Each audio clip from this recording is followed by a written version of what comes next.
Wa idh tazaltumuhum wa ma ya'buduna illallah fa'u ilal kafi. Maka akhirnya dirajam, nggak mau. Nah, berkembang pendapat yang berbeda-beda. Ada yang membuat catatan tauhid mereka belum sekuat Nabi Ibrahim yang berani dibakar.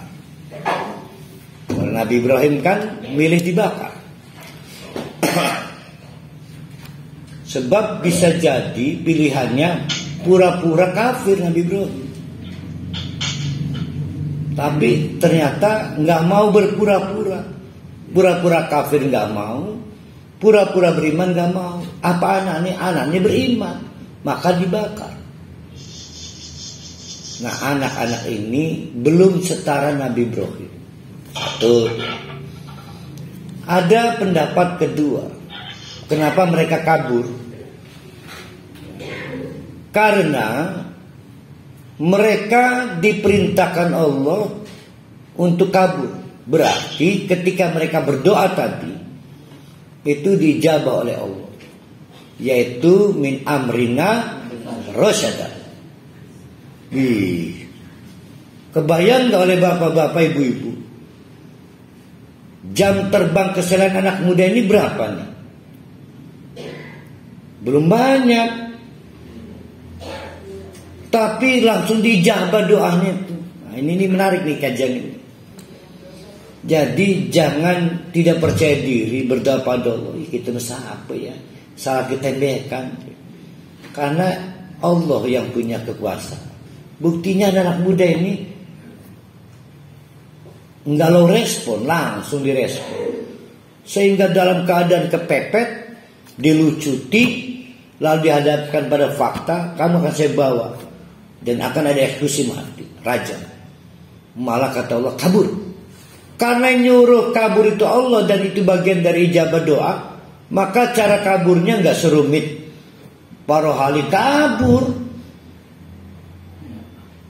Abu Bakar bersama Nabi Muhammad, kalau menurut akal wis kedikret kuning gua itu. Tapi nyatanya yang pada waktu bersembunyi dalam. Nah, ini yang menarik nih. Jadi kaburnya ini karena perintah Allah sebagian dari ijabah. Kita baca. Ini untuk mengklarifikasi, ini bukan hebatnya anak muda. Ini tentang hebatnya Allah ya. Wa idh tazaltumuhum, pada waktu mereka yang tazal itu melepaskan diri dari para penyidik, polisi, tentara, juga rakyat dan kaumnya, berpisah, nggak mau ikut-ikutan bid'ah, nggak mau ikut-ikutan syirik. Wa ma ya'buduna illallah, dan juga tidak mau ikut-ikutan menyembah kepada selain Allah. Fa'u, maka mereka kemudian berpaling ilal kahfi, menuju gua itu. Yansyur lakum rabbukum, maka Allah pasti membuat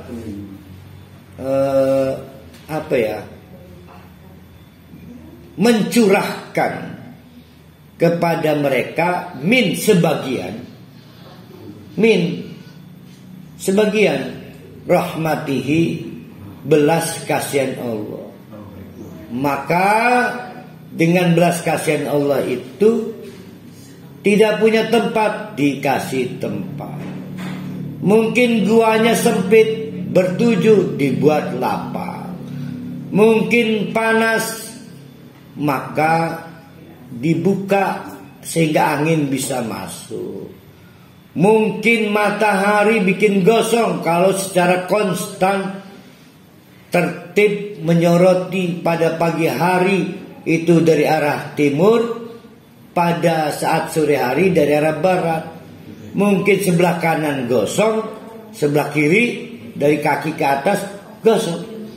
Tapi dikerunyani oleh Allah, maka dibelokkan oleh Allah matahari pada saat terbit menganan ke arah kanan gua, dan matahari pada saat terbenam sinarnya ke arah kiri gua.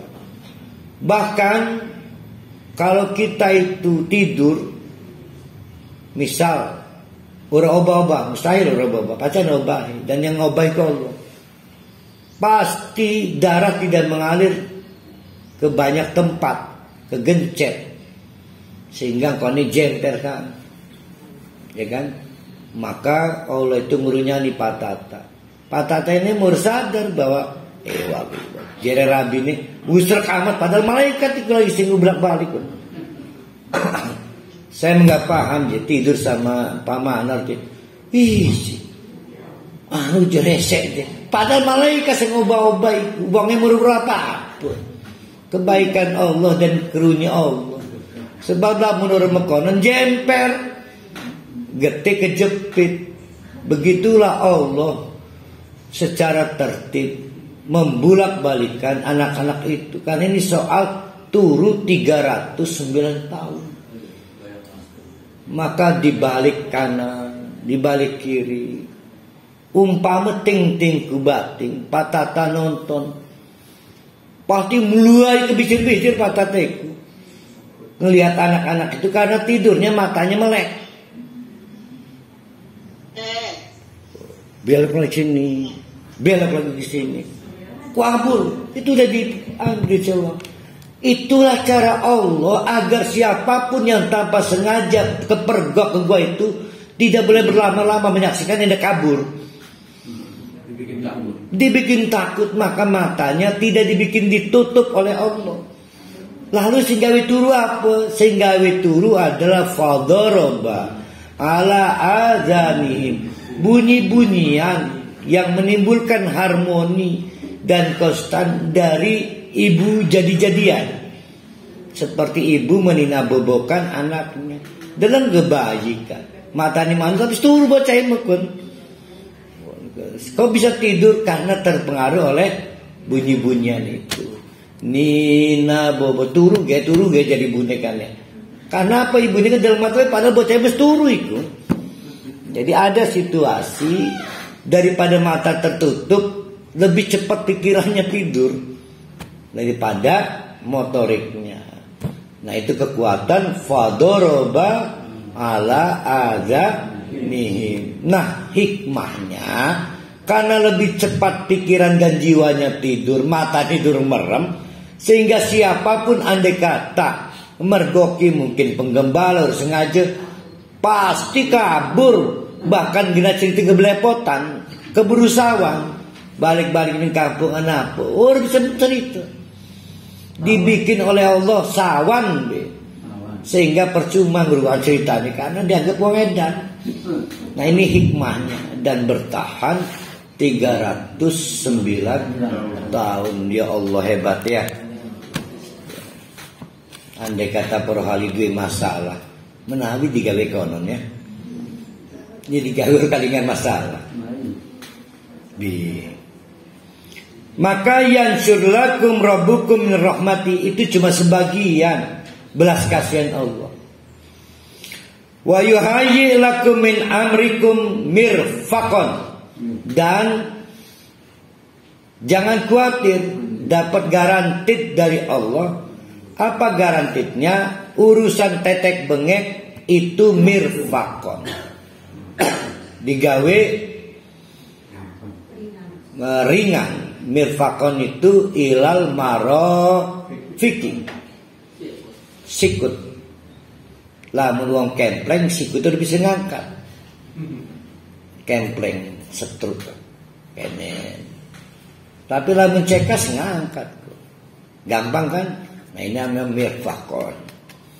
Jadi sikune gampang. Tapi ini majazi sehingga diartikan gampang urusan. Apa itu? Nanti terbukti. Primen ikun konikun bagaimana kone tua orang pun tua enggak itu nanti pun. Tahu dari mana?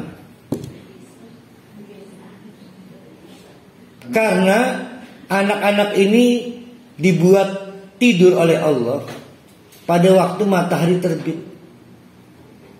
Digawe tangi oleh Allah pada saat matahari menjelang terbenam.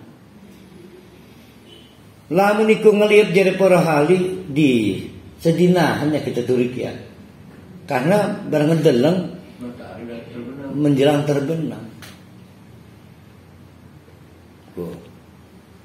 Bani kan setengah dini gawang mau raja awanan.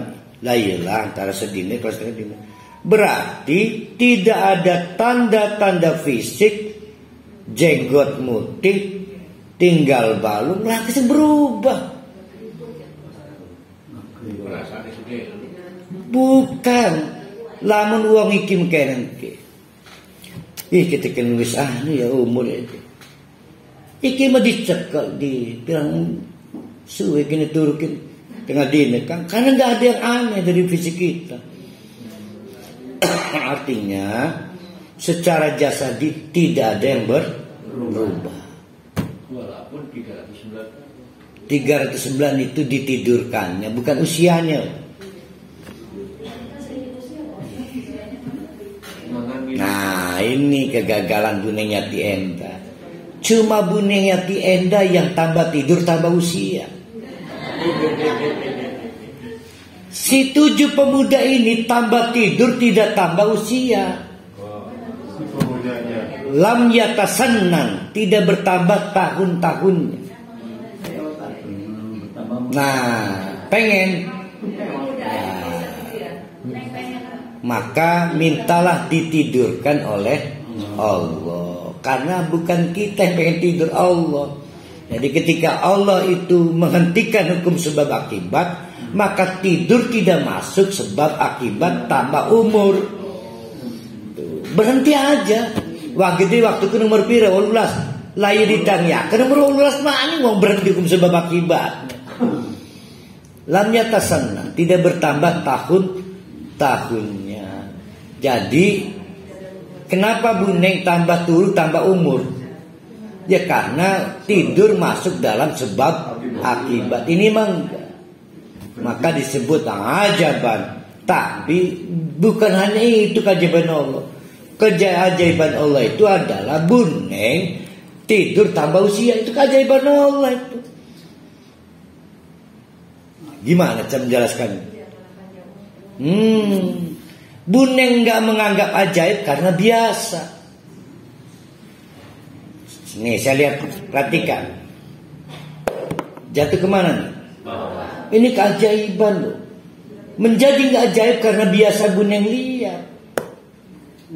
Kita terbiasa ngelihat hukum Allah. Kalau benda dijatuhkan ke bawah, padahal mah suka-suka Allah bisa aja naik ke atas.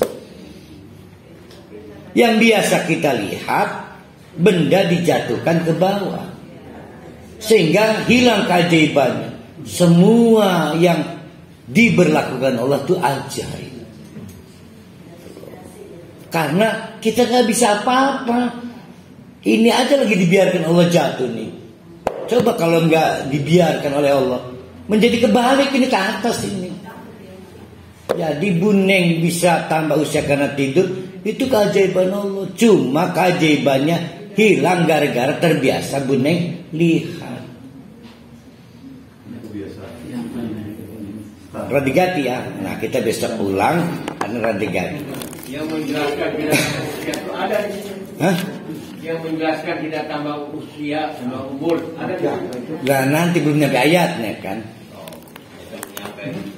Aku qouli hada wastaghfiru innahu al-ghafurur rahim.